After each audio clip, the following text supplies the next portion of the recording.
as a business owner, we have somebody come and do a job for us. They don't work with us. They have their own business, right? Yeah. So when I'm going through all my payroll of people that I paid throughout the year, you get 3 copies of the 1099-C. One goes to the recipient, one goes to the federal, and one goes to the state. So what happens is this. Watch me now. Say, I am the greatest. Look at us, mama, we made it. I'm going in like I'm bathing. Yeah, they had a buzz, but we shaved it. They got me feeling like some gauges, cause I'm in the air with it, baby. Had to get away from being basic and work hard on a regular basis. I'ma let them talk till it's my time, and I ain't gon' say shit. Give them bars like cages, and they still got a few more cases. You can unplug from the matrix and open your mind a little and see that it's fucking funny like a... Ladies and gentlemen, welcome back to another episode. This is Talking Bridges with the beautiful Farah Jah, the one and only tax extraordinaire Oh, Lord. out of Brooklyn, New York. Welcome. Thank you. I appreciate it. And today I have my co-host today, Messiah. What's up? You know, the one and only. He's going to be helping me with these dope questions that we have for you today. And, you know, on the show, I like to talk about the blueprint, Okay. your foundation. You know, who raised you is very important as well of making who you are today. Okay. So let's start there and we'll roll to the next. So let's start with your foundation. Okay, well, it's funny because I actually started doing taxes accidentally. I lost my job. I was working in behavioral health before. I was in behavioral health for like 13 years. Lost my job, and one of my girlfriends called me, and she's like, "Hey, you want to do taxes?" I'm like, "I don't know how to do taxes." She's like, "No, we'll train you." So signed up, and being that it was a hookup, I got the job, right? But when I got in there, I quickly realized I don't want to do taxes because this stuff look crazy back here. So it was sort of like the setup, like, you know how you go to McDonald's and the McDonald's is really clean on the front and in the back it's crazy. And I was like, oh no, I don't know what's going on here. Let me just sit here and play secretary. So for the first year or so, I was playing secretary. I was, because I had been, I'm very skilled at organizing stuff.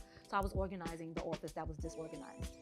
And that's how I started in taxes. And then I decided, let me learn the game. And 5 years later, here I am. I branched off and started doing my own thing because it was just a lot of backhand stuff that was not making sense to me. Right. Let's start from who raised you. I was raised by my mom. I was a hard-headed kid. I was outside. At about 16, I decided, I was feeling grown. So, you know how your parents tells you like a hard head makes for a soft ass? I was that kid that needed to learn the lesson the hard way. So got outside, life started kicking me around. But every now and then the Lord would kind of be like, okay, you need to stop. I've always ended up in these weird spots where somebody would pull me in. So I had a girlfriend that pulled me into behavioral health, got the job. And then there was an old lady in there. She played like my mom. She was like, you better stop talking. You just annoying. Because I was always verbal as a kid, right? I always felt the need to just express myself. And she pulled me aside. She was like, you need this job. You better stop. And I was like, okay, I'm gonna stop. So I'm that kid that needs to be checked. So I branched off from my mom by the time I was 16 because I just felt like I could. Because I was just that hard-headed.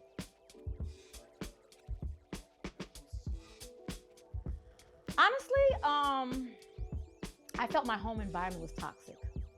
So it was more or less like I wanted to get away. So what I realize now was I was a traumatized child running into the world traumatized, getting traumatized, and then traumatizing others. Right. Yeah. So that's now I can stand in that space now and say that. But when you're in that mindset, like, oh, I just know everything, I can do everything. I wasn't seeing that I was an issue. It's sort of like that girlfriend you have that, oh, no, girl, he didn't. And I'd be like, oh, at what point do you look at yourself? So I had to get to look at myself to realize like I was a problem. So, yeah. Yeah, it takes understanding. Like I said, you got to cross before this, like understanding who you are, personality, spirituality too as and like your inner circle also influence who you are. Mhm. And your foundation is very Mhm. important. Right? So, like I said, one of the most important questions when asking about your first meeting, like, who raised you? How you raised? When you on dates, you ask certain questions like that too as well. Can I share this? What I realized, and it's something that every now and then I kind of struggle with, right? And what I realized is that my lack made me want so much more, and you know what I'm saying? I needed that lack, so that's what shaped me. Lack meaning when I compared myself to like my friends who had more structure than I did. They had mother and father in the house, and I was always that kid that had to figure it out.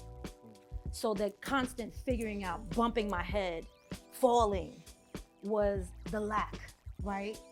And it was oftentimes me hitting rock bottom to realize, like, okay, what's going on with you?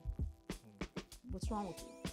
And so every time I would encounter those spaces, I would fall into those spaces rather, the Lord would just be like, yeah, kiddo, you got a big problem. You might want to just address yourself. So, like we can go through life blaming our parents for things that are going on, but at what point do we take accountability for where we are? No, I'm serious. Like, parents are human, right? Yeah. They make mistakes. So nobody's perfect. We all can drop the ball. We all can be like me, perfect example. Like, because I had lack, my mom was not like hands-on. She wasn't that mother that was very much, she didn't guide much. She didn't know much. I, in turn, was the opposite. I overindulged in my kids and they became spoiled brats. So then what I had to do was pull back and be like, oh no, I'm more of a enabler to you guys. I'm more defective being around you guys than allowing you guys to be men and letting life teach you. So now that's my constant lesson with my boys now. Every time they call me, I'll be like, you're grown, right? I can't hold your hand. That's true. You're not slow. How is it that you can talk to people on the streets and you can figure it out? You can figure the street system out, but then when you get in front of the white man, you're scared. So when is it as a mother, when do you stop putting hands? Because, as with my mom, I still ask her questions about life and guidance. That's true. Things I still want to know about. So. You stop holding hand when they start to get disrespectful. That's when you stop. Because if it can't be two grown folks in the house, right? So if you feel like then right? Because we all some kids have that mentality, like you can't teach them nothing. That's a person that's grown in their mind. So I'm gonna allow you to be grown, and I'm gonna let life teach you. Because it's gonna humble you. So I was like that. Life had to teach me, had to humble me. Like right now, my son be like, oh, I had to pay for this. I said, oh, we're adulting now. Oh, man. You got bills to pay. Welcome to reality. Because they were so used to Ma, the cable's off. And I'm just like, okay, give me a second. Because that's the atmosphere I provided for them. Because I didn't have that atmosphere. You know what I'm saying? So they would call me 5 minutes older. And they would tell their friend, it's going to be on just now. Because that's what I did. I spoiled them.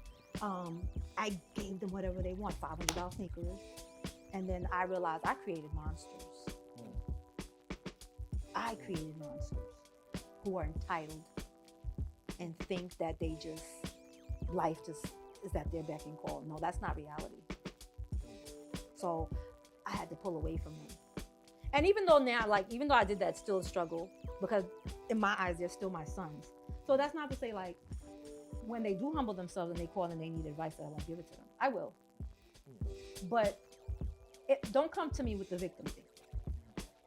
Because if you come to me with the victim thing, I'll be like, well, what you had to do with that? Do you look at yourself and your actions? Yeah.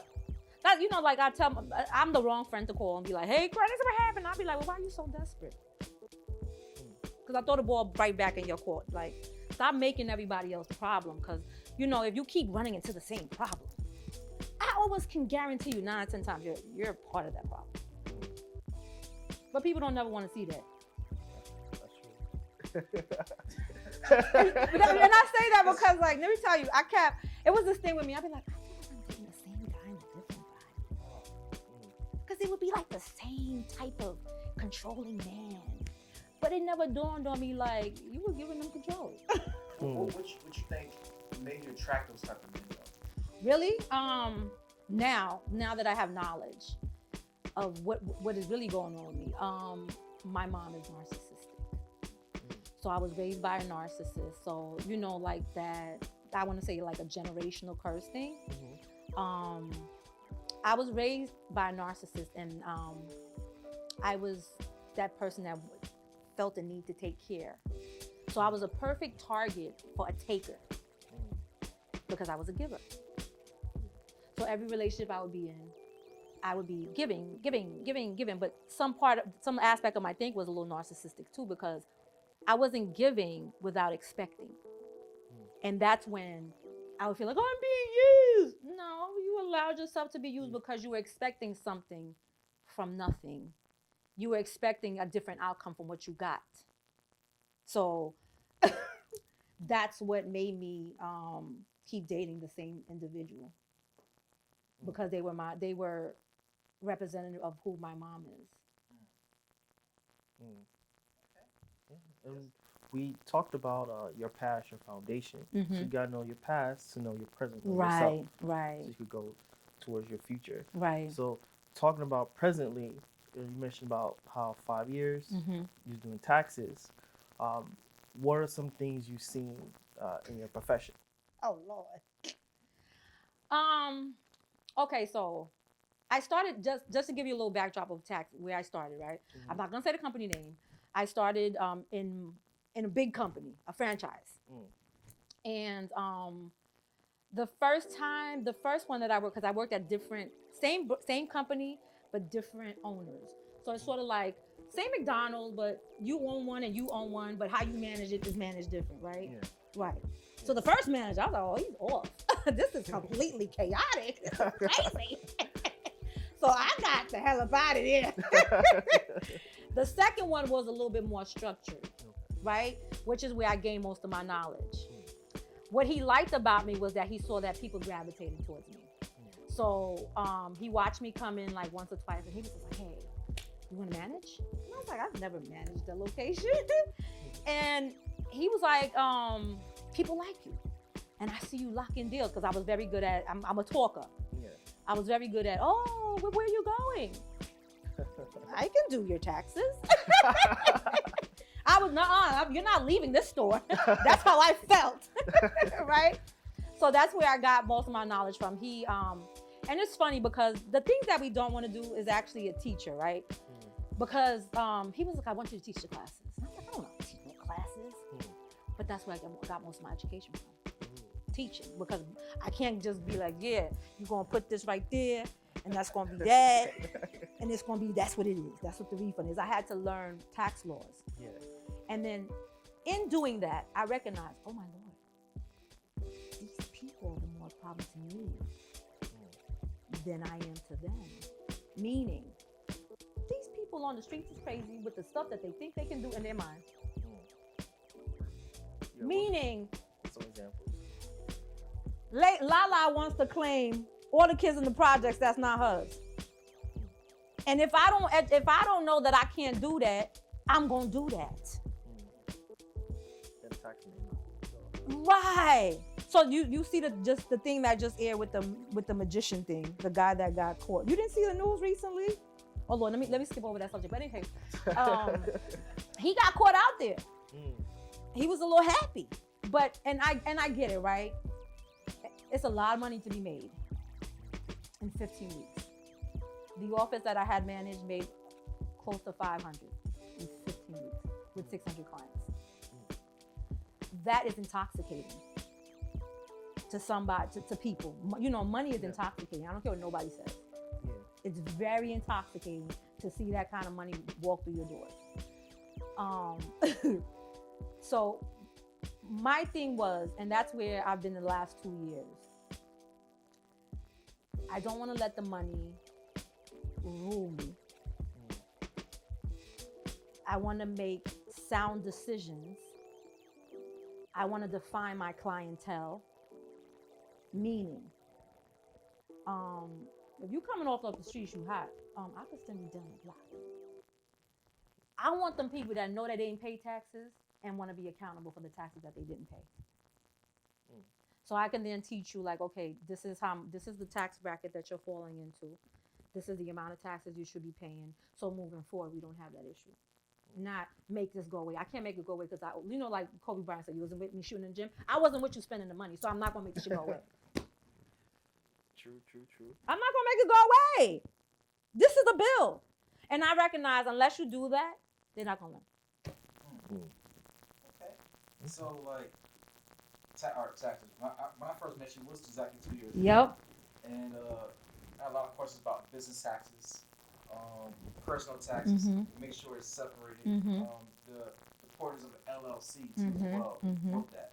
So what is like if you was going to open a business or show somebody how to open a business and do the tax set up the right way, how would you ask them to set it? Well, my first question would be is it really a business? Because and that's my question, because a lot of times we could have a hobby and it makes us money every now and then, but is there longevity in it, right? So I knew I had a business because I knew like I just flipped 2,000 into a couple of grand, right? So I knew, okay, this is money, some money here, right? You like we're in the business for making money. Now if you're not, and if every now and then you're getting $500, like bro, like is this a business or are you just writing this off as a business? So that's my first question. Are you sure this is a business? After that, the process of setting up a business is fairly easy. I think the hard part comes in is how you manage it.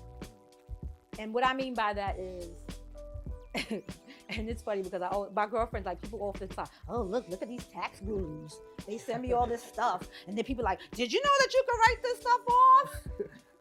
And my one time my sister did that to me. And I was like, this freaking girl gonna send me this crap. I listened, and it was knowledgeable. Don't get me wrong. It was great information. But I was left to be like, at the end, I was left like, what are you telling them how to do it? They tell you can write it off. Right, but they don't tell you how to write it off. Right? So I'm gonna give you an example. So I have a property, right? I need work done on my property. Now, this is not a property that I live on. This is an investment property that I'm renting, right? So as an owner, as somebody that's in business of renting, when I have a self-contractor coming in to do work for me, my first step is to hand that individual, before we start the job, a W-9. And what that does is gives me the information of the business, the EIN. So when I pay them, that's my tax write-off. So when I talk about, okay, you can write that off. How? Did I just pay homeboy $500, $600 and let him write off in the wind, and now I can't find his social, and I can't find his EIN to write this stuff off, and I know I spent the money. Yeah. You know what I'm saying? Like, the math wasn't mathing to me. Like, so before I give you some money, you need to sign this paperwork. And I guarantee you, if you start hitting people like that, they don't want to really deal with you. Because a lot of people want to make free money. No. And this is why a lot of people go to the white people. Because they know how to do things correctly. We think because we cool. No, we ain't cool. We are not cool. You need to sign this paperwork, bro. Because at the end of the day, someone will be liable for that paper. I want to be able to write it off. Yeah. Correctly.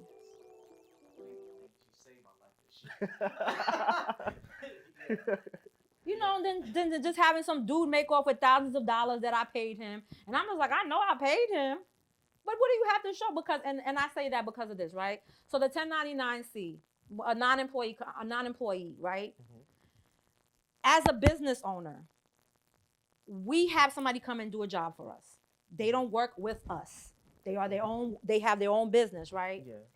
So when I'm going through all my payroll of people that I paid throughout the year, you get 3 copies of the 1099-C. One goes to the recipient, mm-hmm. One goes to the federal, and one goes to the state. Mm-hmm. So what happens is this.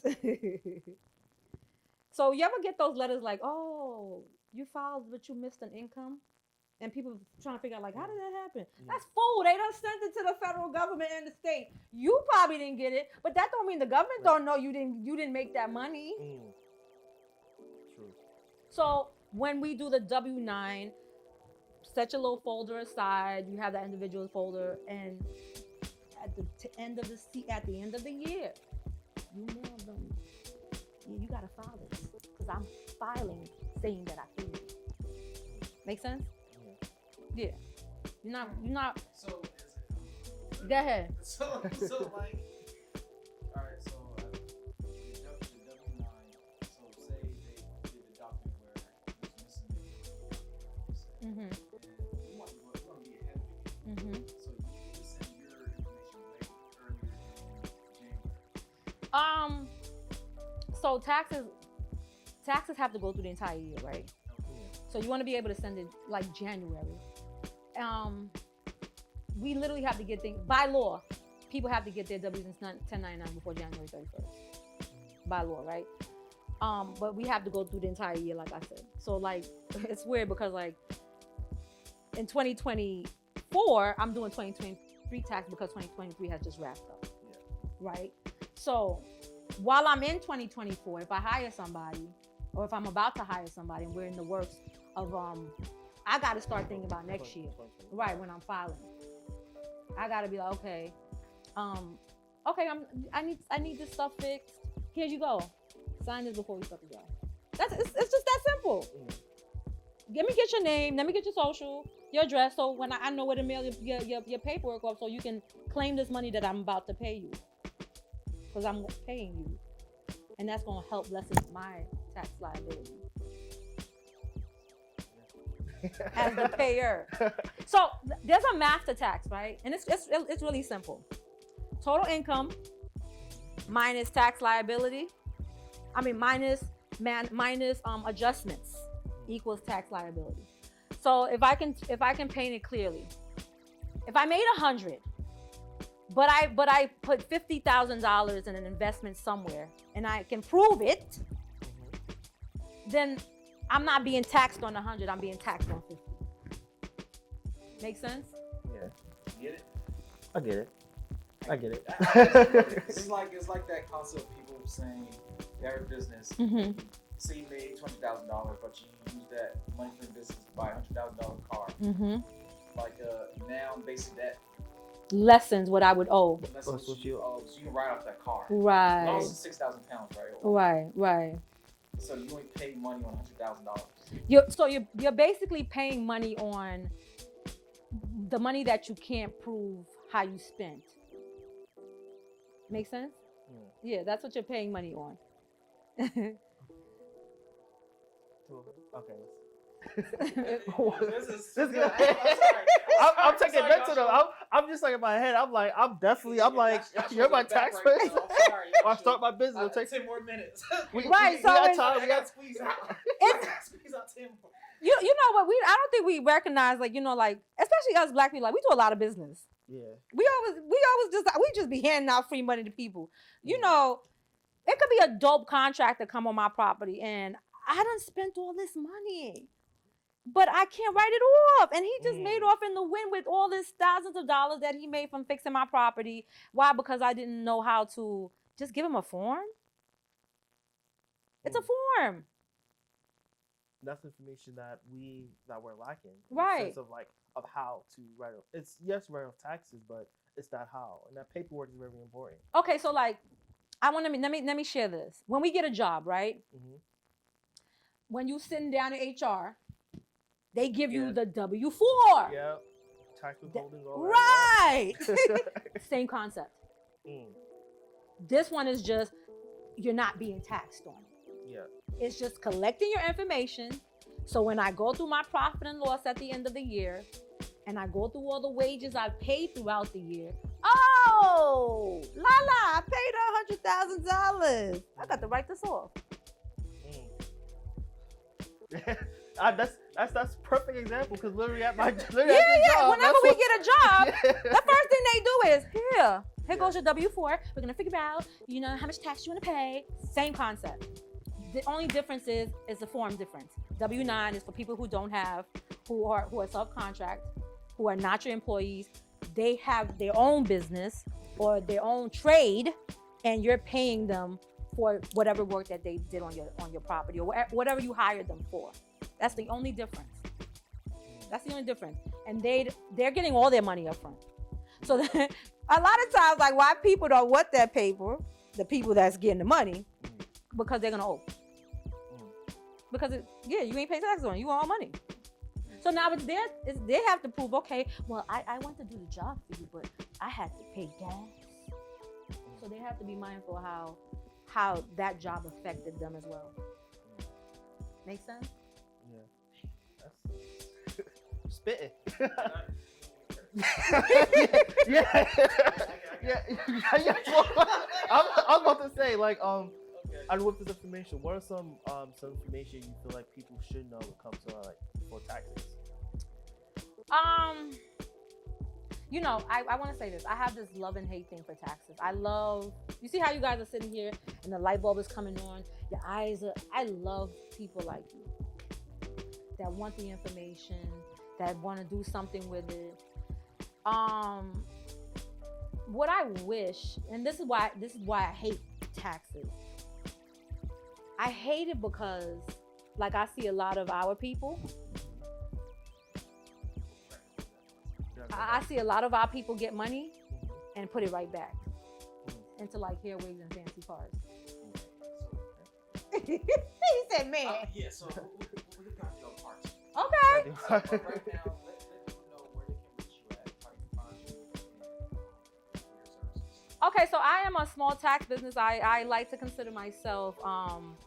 I like to consider myself that little burger spot that you pass when you're on your way to McDonald's, right? Yeah. So you can contact me at 917-689-5838, or you can email me at fnjtaxhelp@gmail.com. I kind of like to talk to my clients to figure out what their needs are, or to even figure out if I want you as a client. Well, appreciate the show. Thank you. Come to the show. Again, this is Talking Rich. This is Farah Jah. Thank you. Thank you for having me here. Amazing. That was I didn't want to stop. Yeah. It was